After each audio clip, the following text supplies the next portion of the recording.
How you doing? My name's James Whittaker. Welcome down to the shack. I'm joined today by Phil Akers and Andrew Simmonds from the PGA National Golf Academy. We're talking about junior coaching, and we're going to be talking about fundamental movement. Now, this is a pretty fresh topic for us, isn't it? Absolutely, So, yeah. do you want to explain what we're looking at here? So, if you think years back, probably when we was growing up, we grew up playing lots of different sports and learning how to use our bodies. And unfortunately, with modern day technology, it's very easy for children just to be on their iPads all day and be sitting down, and they spend a lot of time in their classroom with governments not allowing children to do so much PE. Children unfortunately don't learn to use their bodies like what me and you did do, running, hopping, skipping, jumping and playing football and rugby and all of these games. And unfortunately it makes it an absolute nightmare to teach children how to hit a golf ball. I mean, eventually trying to, well, let's say the tour average club head speed is 113 mile an hour with the driver. Yeah. If the child's just playing on their iPad all the time, they're never going to develop this speed or the ability to hit the middle of the face and so on, unless they have that awareness of their body. So fundamental movement skills is basically trying to improve your knowledge of your own body. So it allows you to hit the golf ball optimally, really. So, and what are we getting the kids to do here? Is there, the activities that we're getting them to do? Well, look, we promote children to play as many sports as they possibly can.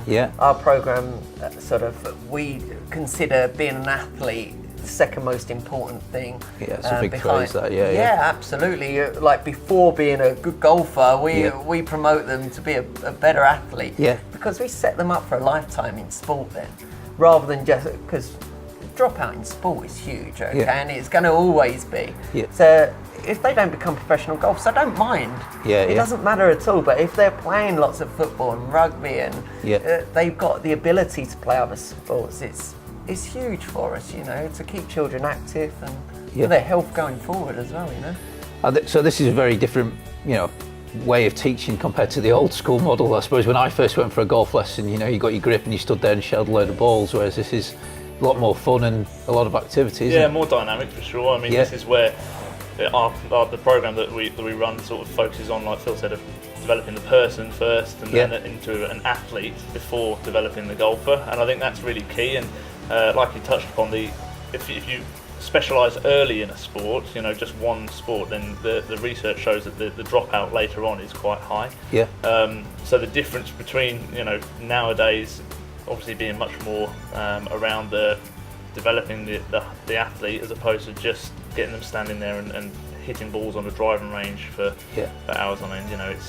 It's a different approach, but it's more fun. It develops them as an all-round sort of player and athlete first, which will help them in later life.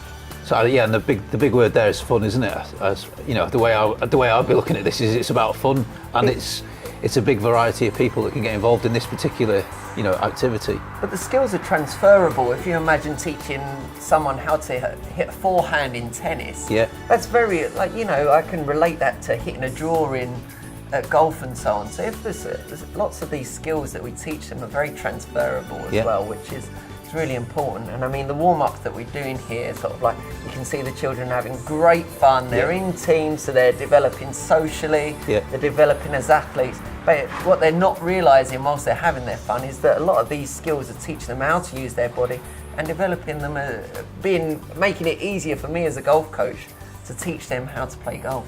Great stuff. Great. Thanks, guys. Appreciate that. Really good topic. Make sure you have a lot of fun when you're warming up, and then take it to the golf course. And we'll hope to see you again soon. I hope you enjoyed that video. Look out for more videos at the Golf Shack Academy. Like us on Facebook, send us a tweet, subscribe to our YouTube channel, and we look forward to seeing you again soon.